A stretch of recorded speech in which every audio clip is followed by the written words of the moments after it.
একদিন পিছিয়ে মঙ্গলবার দেশে ফিরছেন বেগম জিয়া। বিমান নয়, আসবেন কাতারের রয়্যাল এয়ার অ্যাম্বুলেন্সে। নেতাকর্মীদের সুশৃঙ্খলভাবে অভ্যর্থনা জানানোর নির্দেশ মির্জা ফখরুলের। দিন দিন বেড়েই চলেছে প্লাস্টিক দূষণ, বাড়ছে স্বাস্থ্য ঝুঁকি। দেশে বছরে প্লাস্টিক বর্জ্য উৎপন্ন হয় 8.5 লাখ টন। নেওয়া হচ্ছে কঠোর পদক্ষেপ, বললেন পরিবেশ উপদেষ্টা। প্রতিদিন 100 থেকে 150 গরুর রিসিট হয়। এই রিসিট পেলে তো সারা বাংলাদেশ আর গরু ধরবে না কেউ। ওপেন দেখতেছি রাস্তাটা যাইতেছে, কিন্তু বাজারে আসলে এটা বৈধ হয়ে যায়। বাইরে থেকে গরু আসা দেশে গরুর দাম কমে যায়। ঈদুল আজহা সামনে রেখে সক্রিয় পশু চোরা কারবারিরা সীমান্ত পার করে আনা ভারতের গরু মহিষ ঢুকছে দেশের বিভিন্ন হাট বাজারে। দুশ্চিন্তায় প্রান্তিক খামারি ও ব্যবসায়ীরা। এবং কাশ্মীরে হামলার আগাম খবর ছিল গোয়েন্দাদের কাছে। এলাকার তথ্য ভুল থাকায় ঠেকানো যায়নি, দাবি ভারতীয় গণমাধ্যমের। ভারত পাকিস্তান উত্তেজনা ঠেকাতে রাশিয়ার হস্তক্ষেপ।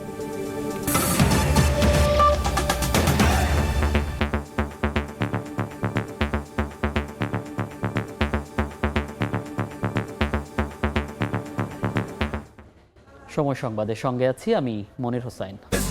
একদিন পিছিয়ে মঙ্গলবার দেশে ফিরছেন বিএনপি চেয়ারপারসন বেগম খালেদা জিয়া। কাতারের রয়্যাল এয়ার অ্যাম্বুলেন্সেই তিনি দেশে ফিরবেন। যৌথ সভা শেষে দলের মহাসচিব জানান, দেশে ফেরার পর রাস্তার দুপাশে সুশৃঙ্খলভাবে দাঁড়িয়ে দলীয় নেত্রীকে অভ্যর্থনা জানাতে নেতা কর্মীদের নির্দেশ দেওয়া হয়েছে। যুক্তরাজ্য থেকে 4 মাস পর দেশে ফিরছেন বিএনপি চেয়ারপারসন বেগম খালেদা জিয়া। তার আগমন উপলক্ষে দল ও অঙ্গ সংগঠনের নেতাদের সঙ্গে গুলশানে অনুষ্ঠিত হয় যৌথ সভা। পরে সংবাদ সম্মেলনে বিএনপি মহাসচিব জানান, বিশেষজ্ঞ চিকিৎসকদের তত্ত্বাবধানে সুচিকিৎসা ও পরিবারের সঙ্গে থাকায় অনেকটা সুস্থ বোধ করছেন বিএনপি চেয়ারপারসন। তাই দেশে ফেরার সিদ্ধান্ত নিয়েছেন তিনি। কাতারের রয়্যাল এয়ার অ্যাম্বুলেন্সে দেশে ফিরবেন বেগম খালেদা জিয়া। একটা ভালো পরিবেশ, বিশেষ করে পারিবারিক পরিবেশে, এবং একই সঙ্গে পরীক্ষা নিরীক্ষার মধ্য দিয়ে তার কিছুটা উন্নত চিকিৎসার মধ্য দিয়ে তিনি আল্লাহর অশেষ রহমতে আগের চাইতে অনেক সুস্থ বোধ করছেন। সেই কারণেই তিনি সিদ্ধান্ত নিয়েছেন যে তিনি এখন দেশে ফিরে আসবেন।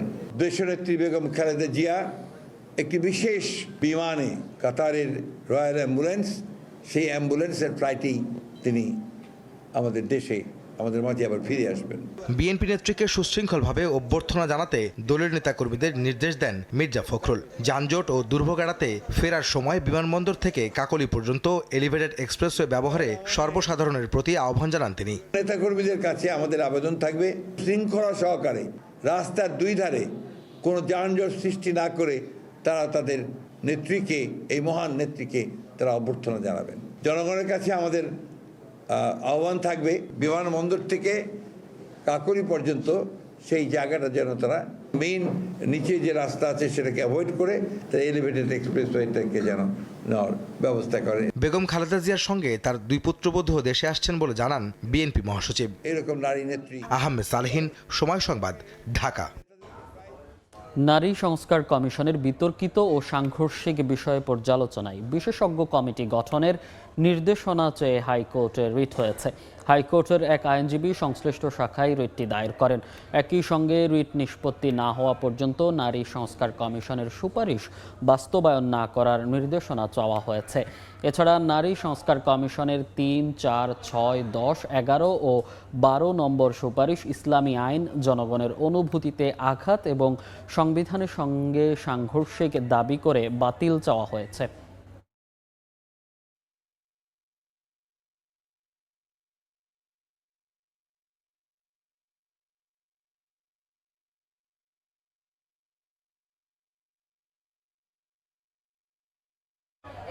জাতীয় সংসদের এলডি হলে জাতীয় ঐকমত্য কমিশনের সঙ্গে বৈঠক করছে 12 দলীয় জোট।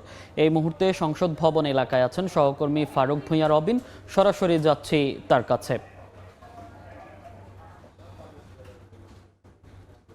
রবিন, আমরা জানি যে জাতীয় ঐকমত্য কমিশন গঠনের পর থেকে বিভিন্ন রাজনৈতিক দলের সঙ্গে ধারাবাহিকভাবে সংলাপ বা বৈঠক করে আসছে। এরই ধারাবাহিকতায় আজকে সকালবেলায় 12 দলীয় জোটের নেতাদের সঙ্গে বৈঠক করবে জাতীয় ঐকমত্য কমিশন।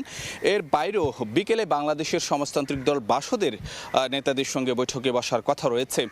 আমরা এখন থেকে অল্প কিছু সময় আগে জাতীয় ঐকমত্য কমিশনের সহসভাপতি আলী রিয়াজ তিনি কিন্তু এই জাতীয় সংসদ ভবনের এলডি হলে এসে প্রবেশ করেছেন। এর বাইরেও 12 দলীয় জোটের যে নেতারা রয়েছেন তারাও কিন্তু এখন থেকে 2 মিনিট খানেক আগে তারা জাতীয় সংসদ ভবনের এলডি হলে এসে প্রবেশ করেছেন। হয়তো কিছুক্ষণের মধ্যেই বৈঠক শুরু হতে যাচ্ছে। আমরা যদি আপনাদেরকে জানাতে চাই যে জাতীয় ঐকমত্য কমিশন গত ফেব্রুয়ারিতে গঠনের পর থেকেই কিন্তু প্রথমে প্রধান উপদেষ্টার সঙ্গে বৈঠক হয়, তারপরে কিন্তু যে বিভিন্ন রাজনৈতিক দলগুলোর সঙ্গে কিন্তু ধারাবাহিকভাবে বৈঠক চলে আসছে। এবং আমরা জানি যে রাষ্ট্র সংস্কারে যেই 6টি সংস্কার কমিশন গঠন করা হয়েছিল, নির্বাচন ব্যবস্থা, সংবিধান, বিচার ব্যবস্থা কিংবা যে দুর্নীতি দমন কমিশন সহ যে 6টি কমিশন গঠন করা হয়েছিল, সেই 6টি কমিশনের যে প্রস্তাবনা প্রধান উপদেষ্টার কাছে পেশ করা হয়েছিল, সেই বিষয় নিয়ে সেই কমিশনের যে প্রস্তাবগুলোর নিয়ে জাতীয় বিভিন্ন রাজনৈতিক দলের মতামত সংগ্রহ করছে জাতীয় ঐকমত্য কমিশন। এবং সেখানে কিন্তু যে বিভিন্ন রাজনৈতিক দলগুলো তাদের যে নানা ধরনের যে মতামতগুলো আছে সেইগুলো তুলে ধরছে এবং তার ভিত্তিতে কিন্তু যে একটি জুলাই চার্টার হওয়ার কথা রয়েছে। একটু যদি জানাতে চাই যে অল্প কিছুক্ষণ পরে জাতীয় ঐকমত্য কমিশনের সহসভাপতি আলী রিয়াজ তিনি একটি সূচনা বক্তব্য রাখবেন। তারপরে কিন্তু যে বৈঠক আনুষ্ঠানিকভাবে শুরু হবে। বৈঠকের পরে 12 দলীয় জোটের পক্ষে যে কি প্রস্তাবনা দেওয়া হলো বা কি মতামত দেওয়া হলো সেটি গণমাধ্যমকে তারা জানাবেন। তো এই ছিল আমার কাছে সবশেষ খবরাখবর। সরাসরি যুক্ত ছিলাম জাতীয় সংসদ ভবনের এলডি হলের সামনে থেকে। রাজনৈতিক দল হিসেবে জামাতে ইসলামীর বাতিল হওয়া নিবন্ধন ফিরে পেতে করা আপিল দ্রুত শুনানি করতে আবেদন করা হয়েছে। সকালে আপিল বিভাগে এই আবেদন করেন জামাতের আইনজীবী।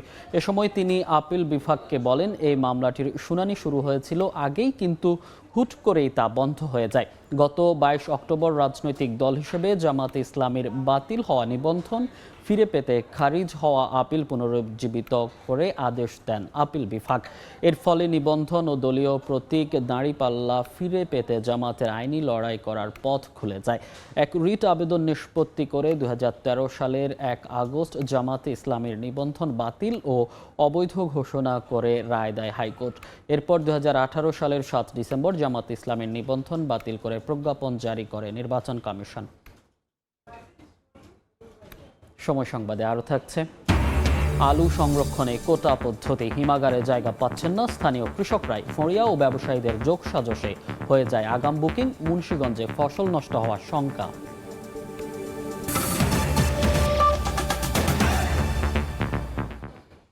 দিন দিন উদ্বেগজনক হারে বেড়েই চলছে প্লাস্টিক দূষণ। প্লাস্টিকের ব্যবহার কমিয়ে আনার পাশাপাশি নতুন করে ভার্জিন প্লাস্টিক পণ্য বাজারজাত না করার বিষয়ে কঠোর পদক্ষেপ নিতে যাচ্ছে সরকার। প্লাস্টিক দূষণ রোধে নীতিমালা কঠোর হচ্ছে বলে জানিয়েছেন পরিবেশ উপদেষ্টা। এদিকে পরিবেশ রক্ষা ও স্বাস্থ্য ঝুঁকি ঠেকাতে দ্রুত টেকসই বর্জ্য ব্যবস্থাপনার পরামর্শ দিয়েছেন পরিবেশ বিজ্ঞানী ও বিশেষজ্ঞরা। প্রসূন আশুষের রিপোর্ট। শুধু খাবারের প্যাকেট বা পানির বোতলই নয়, বর্তমানে আধুনিক জীবনে জনপ্রিয় হয়ে উঠেছে প্লাস্টিকের একবার ব্যবহৃত পণ্য সামগ্রী। দিন দিন প্লাস্টিকের ব্যবহার বাড়লেও এটি রিসাইকেল বা রিইউজের পরিমাণ বাড়ছে না সেই তুলনায়। পরে এসব প্লাস্টিকের বেশিরভাগই সরাসরি চলে যাচ্ছে পরিবেশে। শুধু পরিবেশ দূষণই নয়, দেশের খাদ্য নিরাপত্তা, মানব স্বাস্থ্য ও জলবায়ু পরিবর্তনের জন্য দায়ী করা হচ্ছে প্লাস্টিকের ব্যবহার ও এর অব্যবস্থাপনাকে।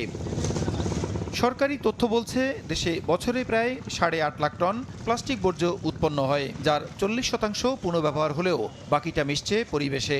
আর বিশ্বব্যাংকের প্রতিবেদন অনুযায়ী 2005 সালে দেশের নগরাঞ্চলে বার্ষিক মাথাপিছু প্লাস্টিক ব্যবহারের পরিমাণ 3 কেজি হলেও 2 দশকের ব্যবধানে তা বেড়েছে 3 গুণ।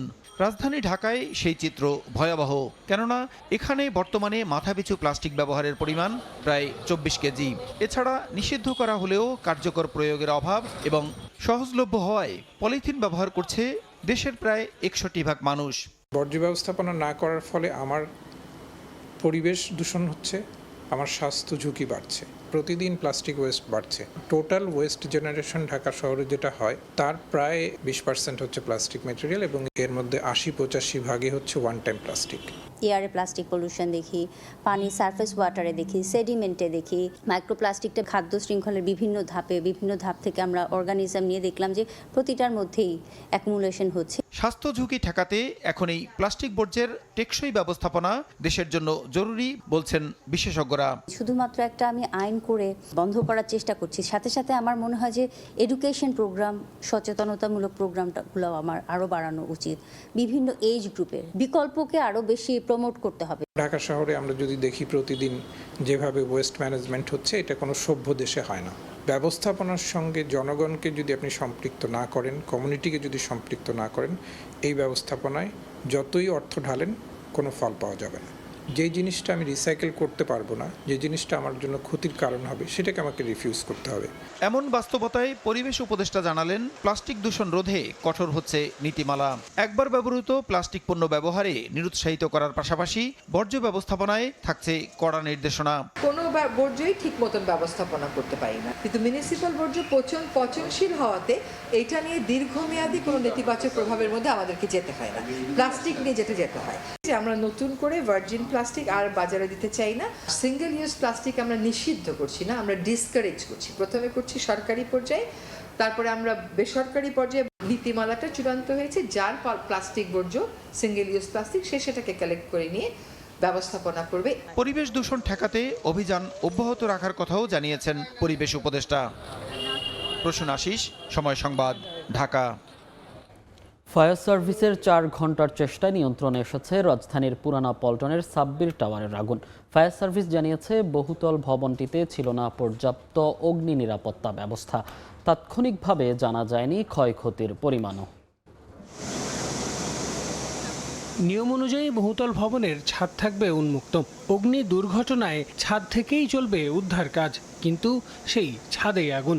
এমনকি ভবন জুড়ে ছিল না পর্যাপ্ত অগ্নি সুরক্ষা ব্যবস্থা।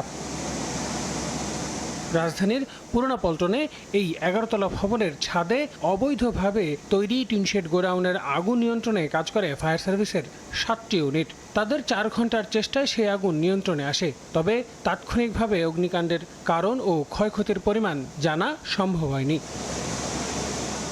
তবে প্রত্যক্ষদর্শী এবং ভবনটির ব্যবসায়ীরা জানান, শনিবার সন্ধ্যা 6টায় একবার শর্ট সার্কিটের ঘটনা ঘটে, যেটি তাৎক্ষণিকভাবে ঠিক করা হয়। তবে পরবর্তীতে রাত 8:20 থেকে 25-এর দিকে আবারও শর্ট সার্কিট থেকে অগ্নিকাণ্ডের সূচনা হয়। এই মার্কেটটাতে পুরো ইলেকট্রিক মার্কেট।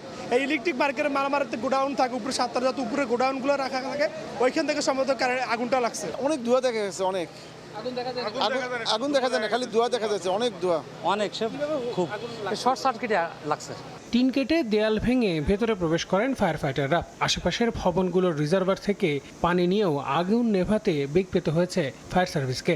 11তলা ভবনের ছাদে আরেকটা টিন শেড ভবন ছিল, প্রায় পুরো ছাদ জুড়েই, এবং এই টিন শেডের ভিতরে প্রচুর পরিমাণ বৈদ্যুতিক সাজ সরঞ্জামাদি বিভিন্ন রকম মালামাল ছিল, এবং এতে ভেন্টিলেশনের কোনো ব্যবস্থা ছিল না। 11তলা ভবনের বেশিরভাগই ইলেকট্রনিক ডিভাইসের দোকান। ছাদে থাকা ঝাড়বাতি ও বাল্ব তৈরির কারখানা এবং গুদামেই আগুনের ঘটনা ঘটেছে বলে জানান স্থানীয়রা। আল আমিন তুষার, সময় সংবাদ, ঢাকা। ঈদুল আজহা সামনে রেখে পশু চোরাচালানে সক্রিয় হয়ে উঠেছে সীমান্তের চোরা কারবারিরা। রাতের অন্ধকারে সীমান্তের কাঁটাতার পেরিয়ে দেশে আসা চোরাই পশুর চালান নির্দিষ্ট বাজারে টাকার বিনিময়ে বৈধ হয়ে যাচ্ছে। চোরাচালান হওয়ায় সব পশু ঢুকছে রাজধানী সহ দেশের বিভিন্ন প্রান্তের বাজারে। এতে দুশ্চিন্তায় প্রান্তিক কৃষক, খামারি ও ব্যবসায়ীরা। লাগাম টেনে ধরতে বিজিবি চেষ্টা করলেও প্রভাবশালীদের ছত্রছায়ায় বেপরোয়া চোরা কারবারিরা। সিলেট অঞ্চলের সীমান্ত এলাকা ঘুরে আমিনুল ইসলামের রিপোর্ট, ছবি তুলেছেন নওশাদ আহমেদ চৌধুরী।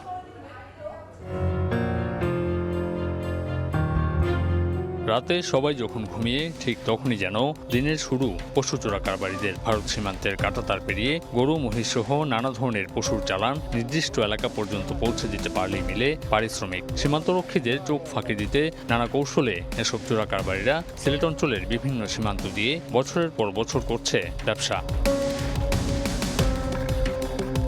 অন্যদিকে বিজিবির অভিযানে প্রায় ধরা পড়ছে পশুর চালান, তবুও থামছে না অসাধু এই কারবার। পশু বোঝাই এমনই একটি ট্রাককে অনুসরণ করে সময় সংবাদ। ঈদুল আজহা সামনে রেখে পশুর চোরাচালান বাড়াতে সক্রিয় চক্রের সদস্যরা। গরুগুলো যে আসে এটা কোন বাজার থেকে আসে?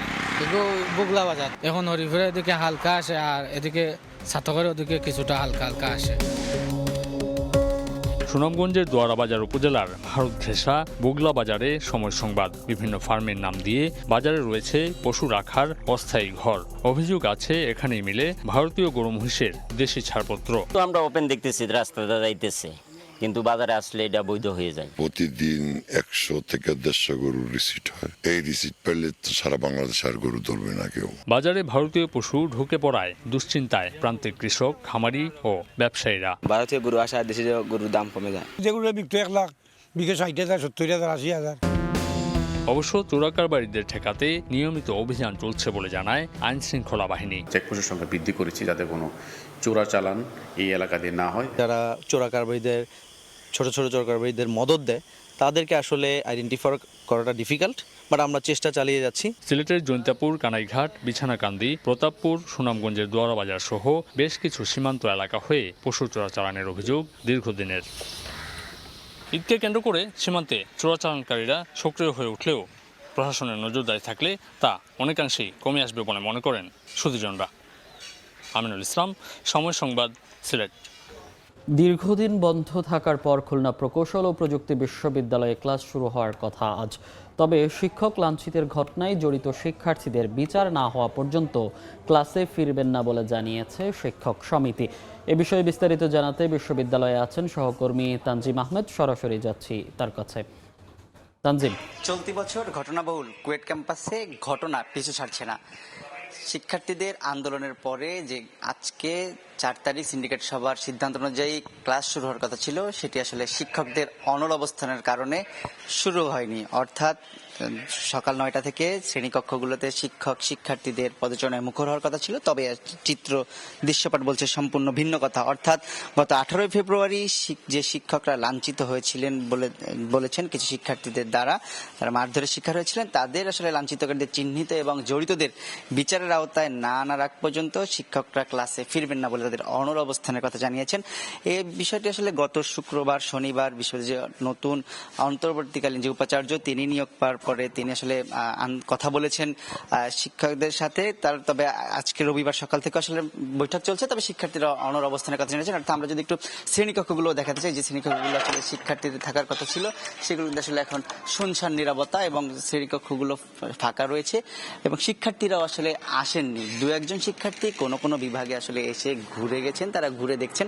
তবে আসলে সেটি শ্রেণী যে কার্যক্রম সেটি শুরু হওয়ার মতো উপযুক্ত নয় বলে জানিয়েছেন। অর্থাৎ আমরা দেখতে পাচ্ছি শ্রেণীকক্ষগুলোতে ধুলোর আস্তরণ পড়ে রয়েছে এবং সেই জায়গাগুলোতে আসলে শিক্ষার্থীরা আসতে হলে এগুলোকে আসলে একটু পরিষ্কার পরিচ্ছন্নতার বিষয়ও রয়েছে। তবে শিক্ষকরা যে কথা বলছেন আসলে এই যতক্ষণ পর্যন্ত জড়িত যারা লাঞ্ছিতকারী শিক্ষকদের লাঞ্ছিত করেছেন তাদের বিচারের আওতায় না আনা হবে, ততক্ষণ পর্যন্ত শিক্ষকরা শ্রেণীকক্ষে ফিরবেন না। এবং শিক্ষার্থীরা আসলে শিক্ষকদের তারা বলছেন শিক্ষকদের কাছে তারা ক্ষমা চেয়েছেন, পুনরায় তারা আবারও ক্ষমা চাইবেন এবং শিক্ষার্থীদের কোলাহলে তাদের পদচারণা একাডেমিক কার্যক্রমে এই শ্রেণীকক্ষগুলো ফিরবে এমন প্রত্যাশার কথা জানিয়েছেন শিক্ষার্থীরা।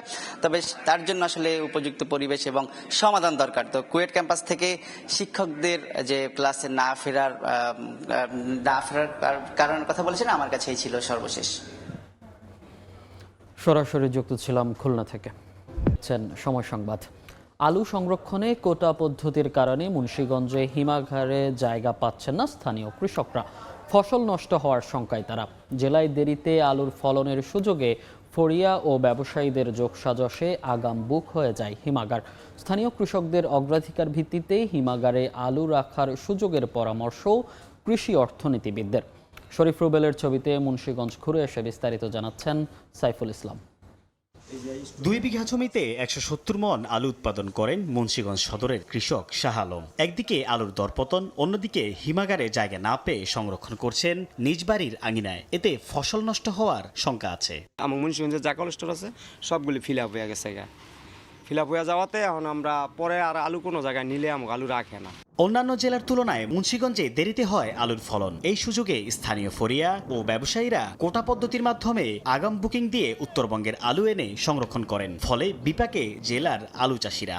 স্টোরে মনে হয় উত্তরবঙ্গের আলু দিয়া আমাকে মুন্সিগঞ্জ শহরের কলেস্টন জায়গা জায়গা বের হচ্ছে আর বলতেছে জায়গা নাই, আপনি কোথায় রাইখা যাবেন যান। হিমাগার খালি পড়ে থাকে এমন দাবি করে বাধ্য হয়েই অন্য জেলার আলু সংরক্ষণ করা হয় বলে দাবি ফরিয়াদের। রংপুর, দিনাজপুর ওয়াল ডা করছে, ওই কারণে আমাদের দেশের মুন্সিগঞ্জের কিছু পার্টি গিয়া করছে, কি মাল আনছে, আনার পরে আস্তে আস্তে স্টোর বেড়ে গেছে, মুন্সিগঞ্জের মাল আটকে গেছে। হিমাগার মালিকদের দাবি সংরক্ষণ ক্ষমতার চেয়ে মুন্সিগঞ্জে কম আলু উৎপাদিত হয়। তবে কৃষি বিভাগ বলছে জেলার 58টি হিমাগারে সংরক্ষণ ক্ষমতা 5 লাখ টনের বেশি, তবে আলু উৎপাদন হয়েছে প্রায় 11 লাখ টন। বিভিন্ন ইনফ্রাস্ট্রাকচার হওয়ার কারণে কৃষি জমি কমে আসছে, কিন্তু কোল্ড স্টোরেজের ক্যাপাসিটি কিন্তু সেই রয়ে গেছে।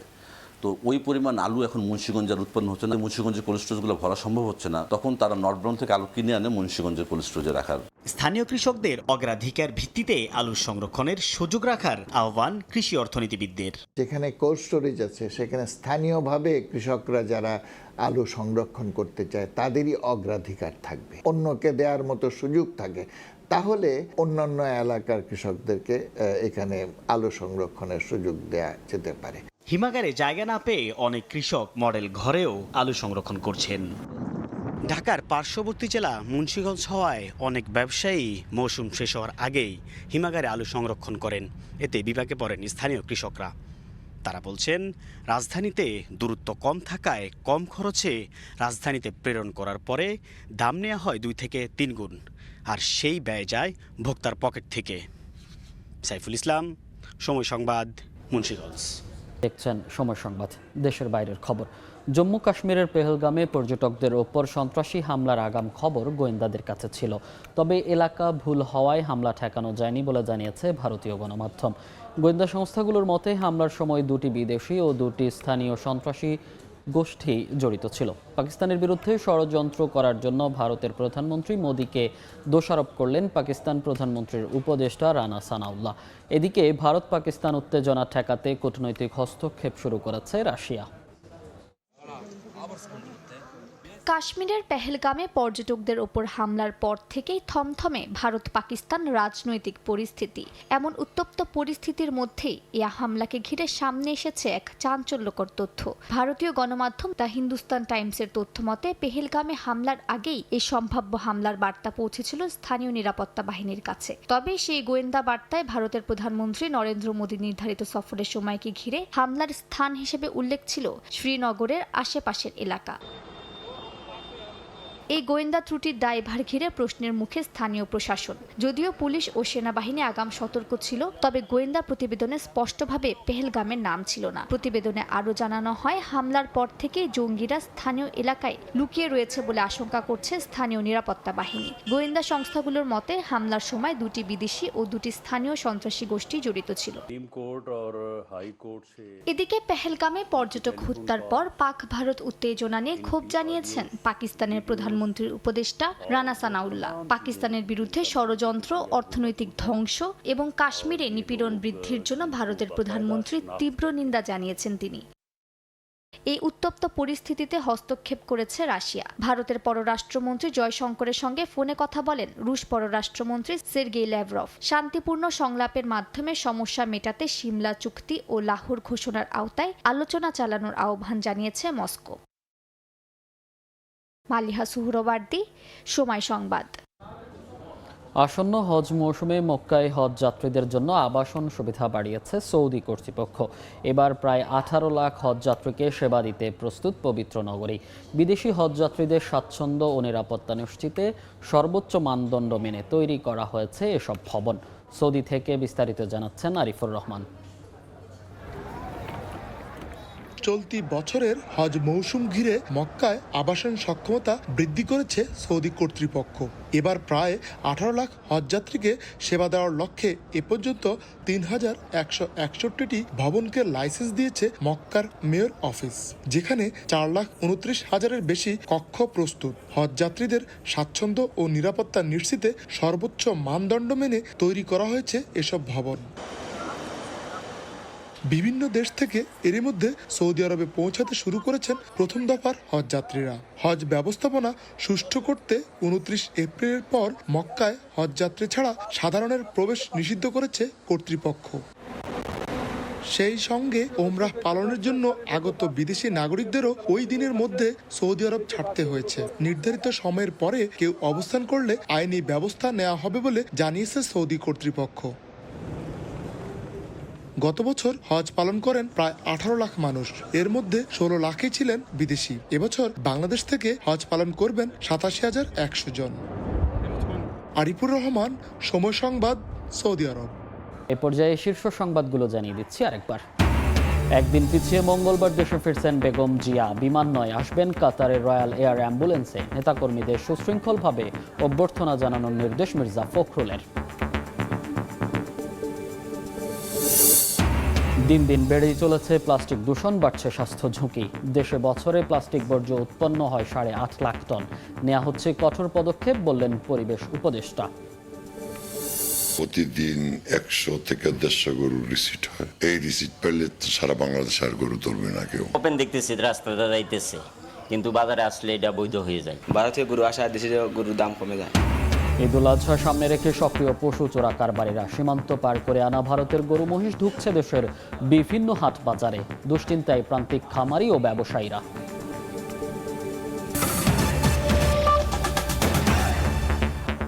এই ছিল সময় সংবাদে, সঙ্গে থাকুন সময়ের।